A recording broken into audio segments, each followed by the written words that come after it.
Jeg står hernede ved Aarhus Havbane sammen med seniorforsker i marin økologi, Annette Bruun. Og Annette, jeg er super nysgerrig på at høre, hvad der fascinerer dig ude her. Altså, jeg har været fascineret her, siden jeg var helt lille og bygget akvarier på stranden med mine søstre og min mormor.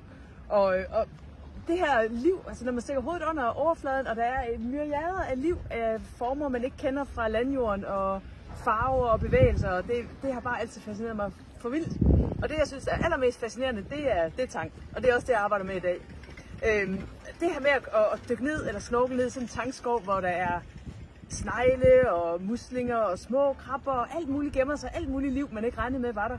Det har jeg altid synes var fuldstændig fantastisk. Og så tangens farver og former og forskellighed. De her helt anderledes skove, der findes i havet. Det synes jeg er fantastisk. Du har lige været ude og ned og plukke noget nu. Ja, jeg har været nede og plukke med blæretang. Der er lige stadigvæk noget meget fint blæretang her. Okay. Fordi det fede ved tang er jo både det, at det er så smukt, som det er, og at det skaber den biodiversitet, som det gør. Men så er det også fedt, at der er så mange muligheder i det. Altså, man kan jo spise tang. Det smager rigtig godt, hvis man tilbereder det rigtigt. Og det er sundt. Og vi kan faktisk producere det som en ny bioressource til at supplere nogle af de landbaserede ressourcer, vi har, hvor vi så ikke bruger landareal, vi ikke bruger pesticider, vi ikke bruger vand og nogle af de ressourcer, der er mangel på nu her. Og så kan lave nogle helt andre bæredygtige fødevarer på den måde. Så det er også noget af det, vi kigger på i vores forskning.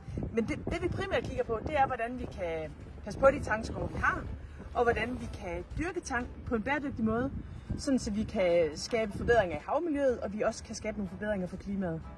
Spændende, så man kan sige på mange måder, at fremtiden højst sandsynligt tang. Fremtiden er helt klart tang. Super, det var sidste video her fra os i den her omgang. I må have en rigtig glædelig jul, og vi ses igen i det nye år.